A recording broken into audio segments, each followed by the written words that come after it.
नमस्कार, मैं कैलाश चंद सिपुरिया, वरिष्ठ उपाध्यक्ष अग्रवाल विकास ट्रस्ट राजस्थान, पूर्व सचिव शालीमार बाग विकास समिति। मेरे साथ में हमारे मित्र CL खटीक साहब, आप जॉइंट सेक्रेटरी हैं शालीमार बाग विकास समिति में।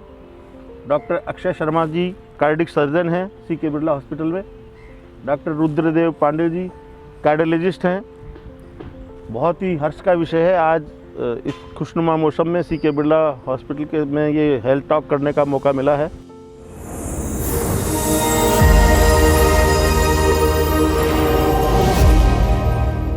डॉक्टर साहब, डॉक्टर रुद्रदेव पांडे साहब हैं यहाँ पे जी। तो मैं आपसे पूछना चाहूँगा डॉक्टर साहब, ये जो हार्ट अटैक जो आता है और कार्डिक अरेस्ट भी एक है, तो इसमें क्या फ़र्क है, कैसे ये आता है, थोड़ा सा इसके बारे में हमें आप संक्षिप्त में बताएंगे। देखिए, हार्ट अटैक, कार्डियक अरेस्ट दोनों ही अलग अलग चीज़ें हैं। हार्ट अटैक मतलब होता है जो हार्ट की जो धमनियाँ होती हैं उनमें कोई भी ब्लॉकेज आता है, उसके कारण जो अटैक आता है उसको हार्ट अटैक कहते हैं। और जो कार्डियक अरेस्ट मतलब ये है कि मरीज का हार्ट रुक जाता है। वो कई कारण से आता है। वेंट्रिकुलर टैकीकार्डिया मोस्टली होता है शॉर्ट सर्किटिंग हार्ट के कारण, जिसके कारण ब्लड बाहर नहीं निकलता है और आकस्मिक मृत्यु हो जाती है। तो जो सडन कार्डियक डेथ है, जो कार्डियक अरेस्ट है, वो एक पार्ट है। हार्ट अटैक में भी आ सकता है, साइलेंट भी आ सकता है, जिसका हार्ट कमज़ोर है उसको भी आ सकता है। डॉक्टर साहब, ये बाईपास सर्जरी के बारे में बताइए। हमारे हार्ट की नसों में जब इस प्रकार की रुकावट होती है जिसको हम स्टेंट नहीं कर सकते या जिनके अंदर हमको लगता है कि दवाइयों से बेहतर असर नहीं होगा, उसके अंदर हम एक सर्जरी करते हैं जिसको हम कहते हैं बाईपास सर्जरी। बाईपास माने नया रास्ता बनाना। पुराने रास्ते की जो रुकावट है उस रुकावट को हम नहीं कुछ करते, उसके बजाय हम नए रास्ते बना लेते हैं ब्लड के लिए, उसको हम बाईपास सर्जरी कहते हैं।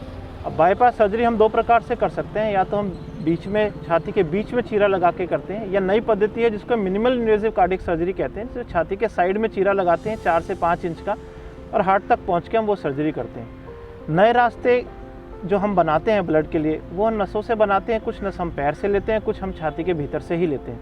तो इस प्रकार के नए रास्ते बनाने ब्लड के लिए, हार्ट को सप्लाई करने के लिए, उसको हम बाईपास सर्जरी कहते हैं। पांडे साहब, मैं अभी आपने जो हार्ट फेलियर इसके बारे में एक मैं और छोटी सी जानकारी आपसे चाहता हूँ कि ऐसे क्या सिम्टम्स होते हैं कि जैसे हार्ट अटैक आया या हार्ट कार्डिक अरेस्ट आया, तो कैसे एक आम आदमी कैसे उस बारे में पता चलाएगा कि उसको कितना टाइम मिलता है, हार्ट अटैक में कितना टाइम मिलता है, कार्डिक अरेस्ट में कितना मिलता है, कि वो तुरंत कुछ मेडिकल एड ले पाए। हार्ट का जो अटैक है मोस्टली सिम्टम होते हैं चेस्ट पेन, दर्द होगा, नाभि से जबड़े तक हो सकता है, दोनों हाथों में से किसी भी हाथ की तरफ मूव करता है।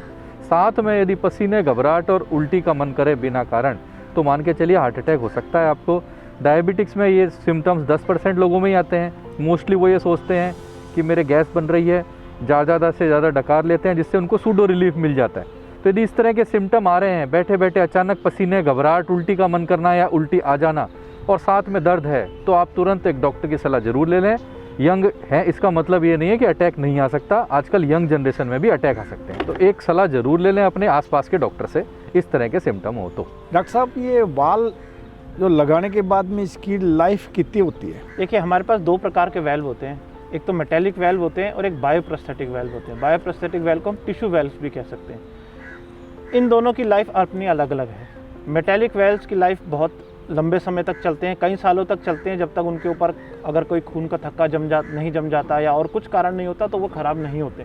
ठीक है। बायोप्रोस्थेटिक वेल्व या टिश्यू वेल्व्स धीरे धीरे करके 12 से 15 साल में धीरे धीरे करके ख़राब होने लगते हैं। आजकल जो नए वेल्व्स आ रहे हैं वो 20 साल तक भी चलते हैं। तो हमको ये मोटा मोटा मानना है कि मेटेलिक वेल्व्स काफ़ी समय तक चलते हैं। बायोप्रोस्थेटिक वेल्व में अगर पेशेंट की उम्र कम है तो उसको दोबारा सर्जरी की भी आवश्यकता पड़ सकती है। शर्मा साहब, अभी वॉल के बारे में आप बता रहे थे, मैं ये पूछना चाह रहा था वॉल चेंज करने की ज़रूरत क्यों पड़ती है और बॉडी में कितने वॉल्व होते हैं? हमारे हार्ट में 4 वेल्व होते हैं, जिसके अंदर से 2 बहुत ही इंपॉर्टेंट वेल्व होते हैं जो हमारे लेफ्ट साइड के सर्किट में होते हैं, जिसको माइट्रल वेल्व और आयोटिक वेल्व कहते हैं। वेल्व बदलने की या रिपेयर करने की आवश्यकता जब पड़ती है, या तो वेल्व में सिकुड़न हो जाए, इतनी सिकुड़न हो जाए कि ब्लड आगे ना जा पाए ढंग से, या उसके अंदर लीक हो जाए, ब्लड आगे जा रहा है बट उतने ही अमाउंट में, उतनी ही मात्रा में पीछे भी आ रहा है और हार्ट पे जोर डाल रहा है। तो ये 2 कारण इंपॉर्टेंट कारण होते हैं जब हमको वेल्व को बदलने की आवश्यकता पड़ती है। डॉक्टर साहब, आजकल ये नई टेक्निक आई है तावी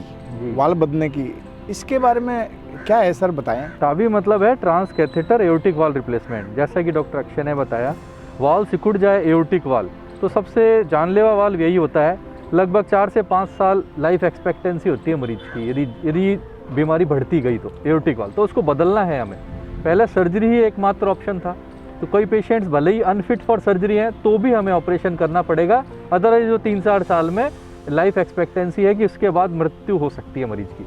तो नई टेक्निक आई है जिसके द्वारा पैर की नस के द्वारा, जैसा पहले हम एंजियोप्लास्टी करते थे, उसके द्वारा हम लोग बिना सुचर के, बिना सर्जरी के मेजर वहाँ जाके बैलून के ऊपर एक बाईप्रोस्थेटिक वाल्व होता है जिसको हम लोग बदल देते हैं, ओरिजिनल वाल्व की जगह लगा देते हैं और पेशेंट 3-4 दिन में ही डिस्चार्ज हो जाता है।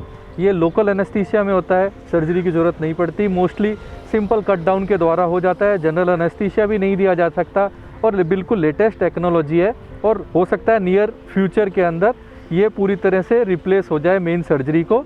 हार्ट टीम अप्रोच के द्वारा करते हैं हम, और सर्जन जो होते हैं वो मिल के डिसाइड करते हैं कि इस पेशेंट को किस चीज़ से फ़ायदा होगा। उसके बाद डिसाइड होता है कि कौन सी टेक्निक से मरीज का इलाज किया जाएगा। डॉक्टर पांडे साहब, हार्ट के बारे में, वॉल के बारे में काफ़ी सुनने को मिला। हार्ट फेलियर जो है ना, इसके बारे में थोड़ा सा आप एलोबरेट करेंगे तो।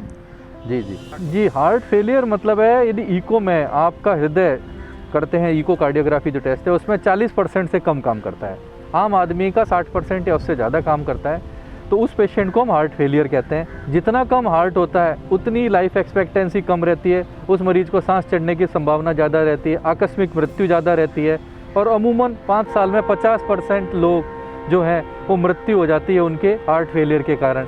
ये कई कारण से हो सकता है, हार्ट अटैक में आए और देरी से पहुँचे, नस लेट खुली तो मांसपेशी खराब हो जाती है, या किसी कारणवश मांसपेशी खराब होती है, उन पेशेंट को हार्ट फेलियर कहते हैं। बाईपास सर्जरी के बाद में पेशेंट की जीवन स्टाइल में क्या बदलाव आ जाता है? सबसे इम्पॉर्टेंट चीज़ जो हमको समझनी है कि heart surgery, bypass surgery, heart या किसी भी हार्ट की सर्जरी के बाद जो जीवन शैली में परिवर्तन अच्छे की ओर होता है।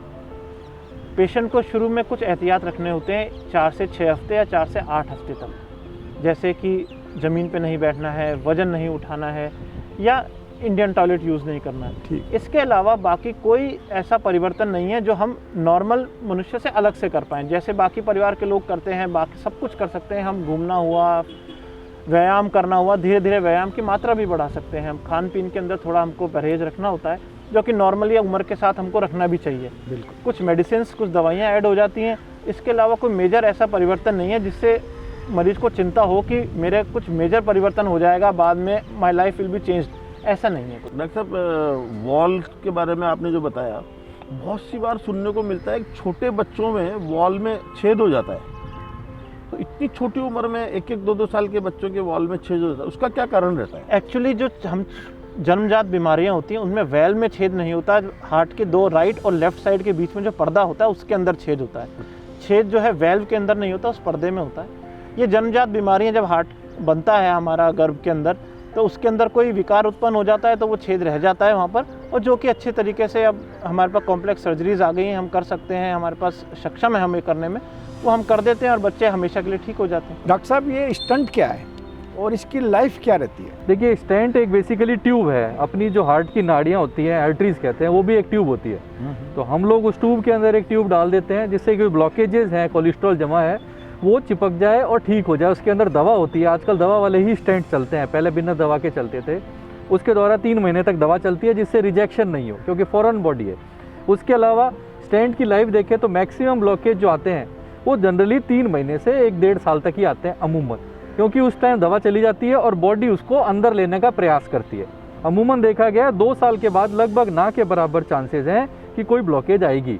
जनरली स्टेंट यदि एक बार सेट हो जाते हैं तो पूरी लाइफ चलते हैं, और जनरली 3 से 5% मैक्सिमम ब्लॉकेज के चांसेस हैं, जो किसी भी पेशेंट्स में आता है। डायबिटिक्स में 1% ज़्यादा है, मतलब 5% मान के चलें तो लगभग 95% चांसेस हैं कि कोई भी अब स्टेंट है, अमेरिकन स्टेंट है जिसके पीछे बहुत डाटा है, FDA अप्रूव्ड हैं, वो लगभग पूरी लाइफ चलते हैं। 95% चांसेस है। डॉक्टर साहब, सर्दियों का मौसम चल रहा है, ये जो लोगों के मन में जैसे भ्रांति रहती है कि सर्दी के मौसम में हार्ट का कराएंगे तो कई सारी प्रॉब्लम्स रहेंगी, तो सर्दियों में क्या प्रिकॉशंस रखनी चाहिए? देखिए, ये बिल्कुल ठीक बात है कि सर्दियों के अंदर जो हार्ट की बीमारियों का इंसिडेंस है वो थोड़ा बढ़ जाता है।